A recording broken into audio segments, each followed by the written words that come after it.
2021년 10월 12일 화요일 신문사설 비평을 시작하겠습니다.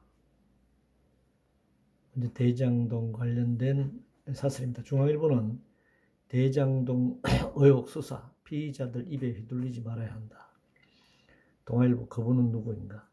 한국경신문은 부동산은 강한 구호 프로 인상 안정되는 게 아니다. 이재명 경기지사가 강력한 부동산 대개혁을 추진하는 데 대한 입장을 냈고요. 매일경제신문은 민주당 경선 막판에 올린 경고음, 대장동 남탓 말라는 민심이다. 문화일보는 검찰의 대장동 수사 의지도 능력도 더 의심받고 있다. 한겨레신문은 개발 이익 환수제 강화, 국민 요구에 정치권 응답해야 한다. 경향신문은 김만배 검찰 출석, 특혜 로비 의혹 남김없이 규명돼야 한다. 이런 사설이 나와 있습니다. 관영개발, 공공개발, 공영개발이란 말을 했지만 결국 그 지방자치단체의 인허가권을 이용한 개발이죠. 저는 관영개발이라고 표현하고 싶은데요. 관영개발을 통한 소수 민간인의 천문학적 불로소득을 놓고 원주민 약탈, 불법 부정, 금은거래, 배임 등 논란이 계속되고 있습니다. 검찰의 수사를 둘러싼 예약한 공방, 대선 후보를 둘러싼 논란은 복잡한 양상으로 펼쳐지고 있습니다. 정치도 대선도 대장동 블랙홀로 빠져들고 있는 모습입니다. 본질은 자연물인 토지를 광권, 인허가권을 통해 개발이라는 미명하에 그런 과정을 거쳐서 전문학적인 부를 창출해낸다는 점이 문제인 것이죠. 성남 대장동뿐만 아니라 전국 곳곳이 비슷한 양상입니다. 탐욕의 금융자본주의 체제가 토지라는 투기상품을 통해 부를 창출하면서 착취와 수탈을 반복하는 모습입니다. 그분은 오징어 게임처럼 여러 단계 존재하지만 사적 소유를 기반으로 하는 금융자본주의 체제 그 자체라고 할 수 있습니다. 글로벌 디지털세 관련해서 매일경신문은 글로벌 디지털세 도입, 해외 세무정보 확충 시급해졌다 라는 제목에서 해외 세무정보 수집 시스템을 서둘러 확충해야 한다 주장하고 있습니다. 물론 어느 정도 먹튀를 잡을 수는 있겠지만 먹튀 수법은 역시 제도보다 훨씬 더 앞서서 진화할 것으로 예상됩니다. 상속세 관련해서 매일경신문은 삼성 주식 2조 원 매각하게 만든 상속세 정상인가? 라는 제목의 사설에서 12조 원에 달하는 상속세 5년간 6차례에 걸쳐 납부하는 과정에서 주식을 매각하는 등 어려움이 많다. 매일경신문이 이 삼성 족벌이 굉장히 어렵다. 세금 내는 것이 어려운 상황이다. 이것을 지금 표현하고 있는데요. 착취와 수탈, 불법을 통한 불로소득에다 천문학적인 탈세까지 지금 국가가 환수하지 않고 있는 그런 상황을 감안하면 삼성 족벌의 부는 당연히 사회로 환원되어야 하는데 그 상속세 12조 원조차 6년간 분납할 혜택을 부여하고 있는 그런 특혜를 국가가 주고 있는데도 불구하고 이것조차 상속세가 문제다라고 지금 주장을 하고 있습니다. 외교 관련 한국경신문은 초강경 대치 속 미중 대화, 한국 외교 판세 제대로 읽고 있나 주장하고 있는데요. 양강대국이 초강경 대치하는 상황에서 어느 한쪽만 선택할 것을 지금 강요하고 있는데 한쪽만 선택을 할 경우 그 초강경, 강도는 더해질 수밖에 없을 거라고 생각합니다. 그것은 이 동북아시아 지역을 신냉전 체제의 정도를 높이고 그것은 바로 긴장을 고도하고 전쟁의 가능성을 더 높이는 결과를 가질 것입니다. 따라서 가능하면 다자간 균형 외교 방향으로 가는 것이 옳다. 초강경 대치 중에서의 어느 한쪽을 선택하는 것은 굉장히 위험한 일이다 그렇게 생각합니다.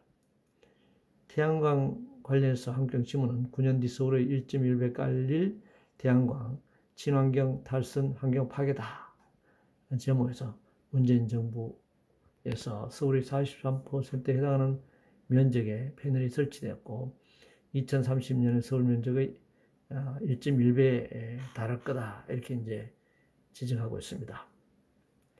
산림을 훼손하면서 대규모로 건설한 태양광 사업은 당연히 중단해야 합니다.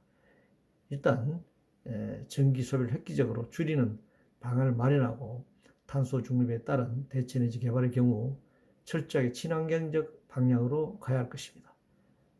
태양광 패널의 경우 산의 들판이 아니라 기존의 건물 또는 신축 건물, 공공시설물에 함께 설치하는 방향으로 추진하되 아주 점진적으로 추진해 나가야 할 것입니다. 플랫폼 재벌 관련해서 동아일보는 여론에 떠밀리는 플랫폼 상생, 알고리즘 조작부터 개선해야 한다 주장하고 있습니다. 당연히 IT 재벌에 대한 철저한 규제 방안을 마련해야 된다고 생각합니다.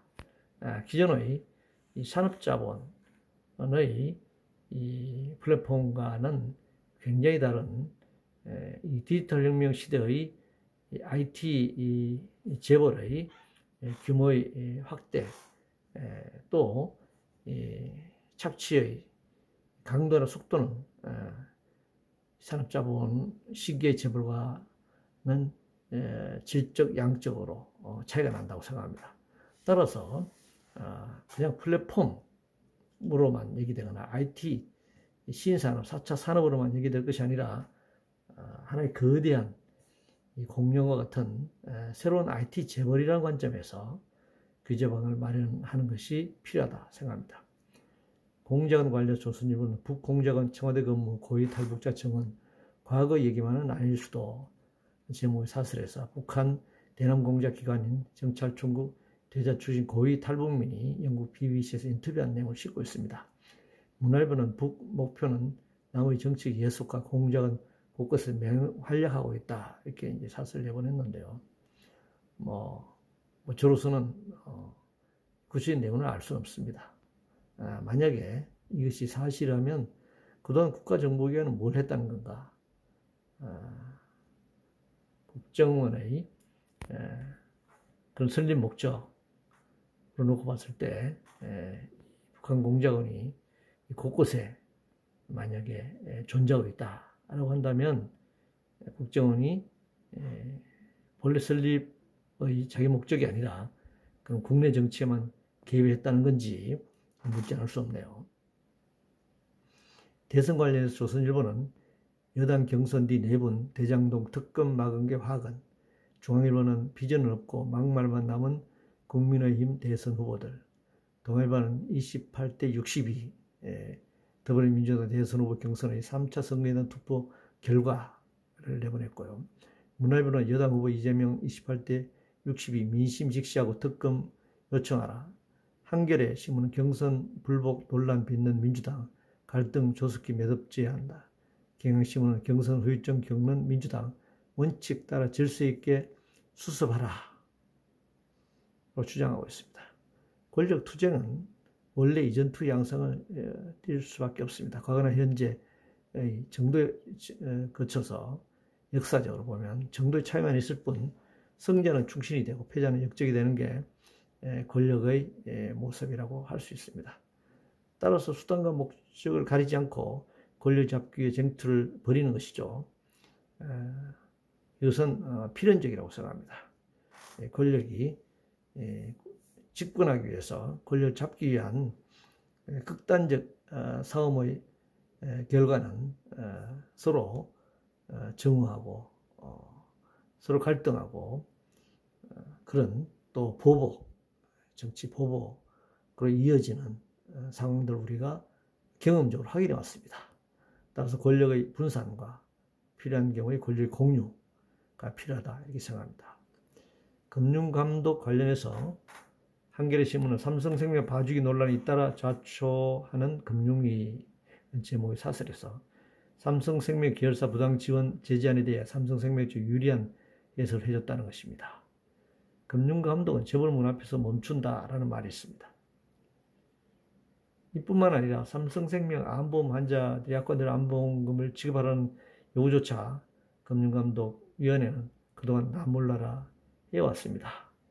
이 재벌과 재벌 계열사를 이렇게 묵인한다라면 국가의 감독 기구는 사실은 재벌 앞에 무릎을 꿇는 것이고 유명무실화되는 것입니다.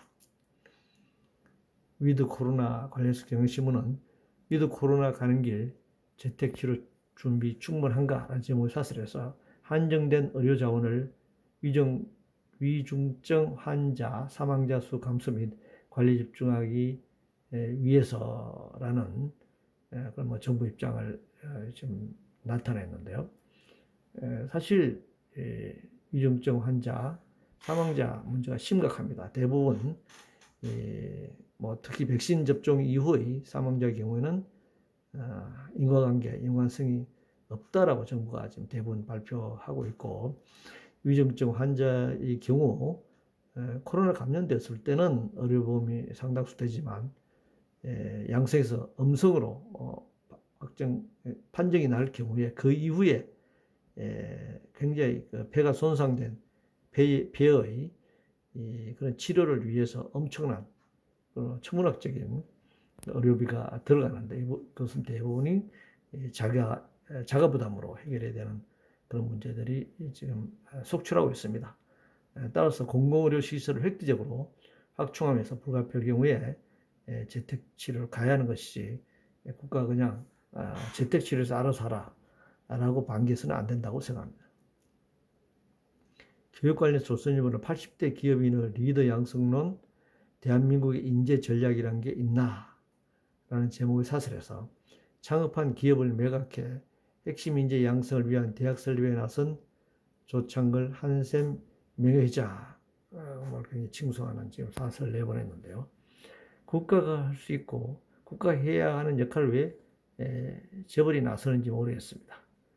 교육은 기본적으로 리더나 인재만을 양성하는 것이 아니라 사회 구성 모두의 존엄, 인권, 행복, 평등, 평화를 추구하는 내용을 우선으로 인성교육을 바탕으로 그 다음 전문적인 학문이라든가 인재 양성으로 가야 하는 것입니다. 재벌이 돈을 투자해서 인재를 양성하는, 우리나라에도 몇 군데 그런 학교가 있기도 합니다만 과연 그것이 우리 사회를 올바른 방향으로 가져가는데 훌륭한 인재인가, 그것은 다시 한번 생각할 필요가 있다 이렇게 생각합니다. 이상으로 2021년 10월 12일 화요일 신문사설 비평을 모두 마치겠습니다.